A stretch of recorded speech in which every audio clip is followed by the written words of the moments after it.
വർഷങ്ങളോളം ഫറൂഖ് കോളേജായിട്ട് കേസ് പറഞ്ഞ് ഫറൂഖ് കോളേജ് ഞങ്ങളെ ഉപദ്രവിക്കാനൊന്നുമില്ല, തലയിൽ തേങ്ങ വരെ പെട്ടിയിട്ടിട്ടുണ്ട്.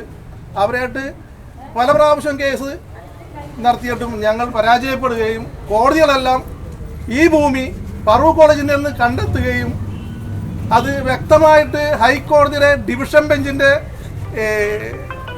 ആ കോടതി വിധിയിൽ 6-7 പ്രാവശ്യം പറയുന്നുണ്ട് ഇത് ഗിഫ്റ്റ് ഡീഡാണ്.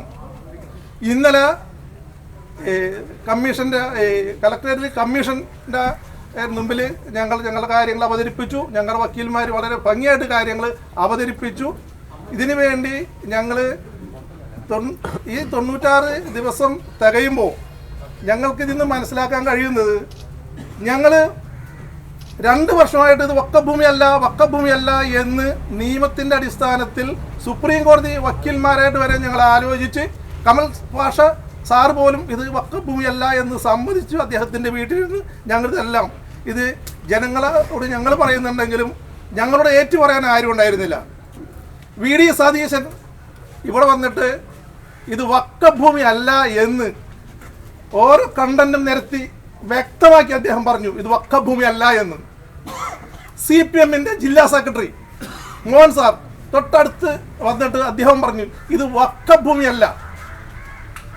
സതീശൻ പ്രതിപക്ഷ നേതാവ് പറഞ്ഞാലും ഒരുപടി കാര്യങ്ങൾ കൂട്ടി അദ്ദേഹം പറഞ്ഞു ഇത് വക്കഭൂമിയല്ല, ഇന്നിന്ന കാരണങ്ങൾ കൊണ്ട് ഇത് വക്കഭൂമിയല്ല എന്ന്.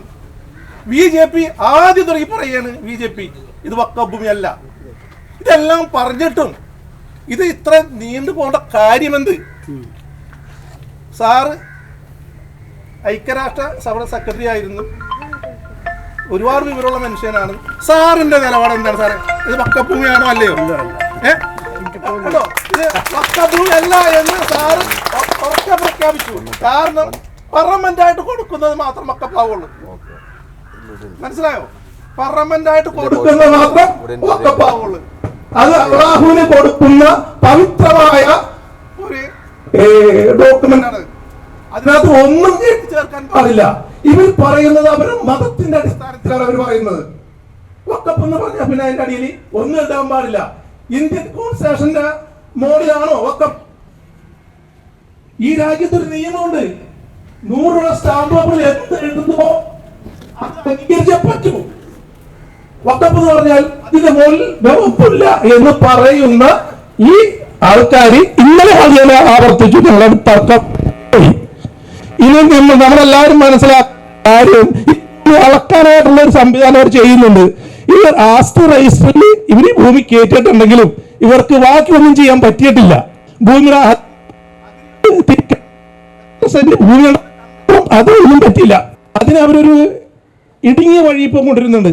ഇടുങ്ങിയ വഴി, അതായത് ഡിജിറ്റൽ നടത്തണം, നിങ്ങൾക്കൊക്കെ ഭൂമി നിങ്ങൾക്ക് നിങ്ങളുടെ പേരിലൊക്കെ വരുമെന്ന്. പക്ഷെ അതിന് പിന്നിൽ ഉള്ളൊരു സംഭവം, ഈ ഡിജിറ്റൽ സർവേ നടത്തി അതിനെല്ലാം കണ്ട് എത്ര സെന്റ് ഭൂമി ഉണ്ടെന്ന് കണ്ടിട്ട് ഇവർ ഈ ഭൂമിക്ക് കരം വെക്കാനുള്ള ശ്രമമാണ്.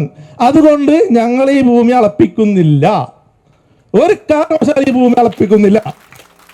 ഞങ്ങളുടെ പ്രശ്നം തീർന്നതിന് ശേഷം അളന്നോട്ടെ, എവിടെയെങ്കിലും എന്തെങ്കിലും ഉണ്ടെങ്കിൽ എടുത്തോട്ടെ, ഒരു കുഴപ്പവുമില്ല. ഞാൻ ഈ വൈകി സംസാരിക്കുന്നില്ല.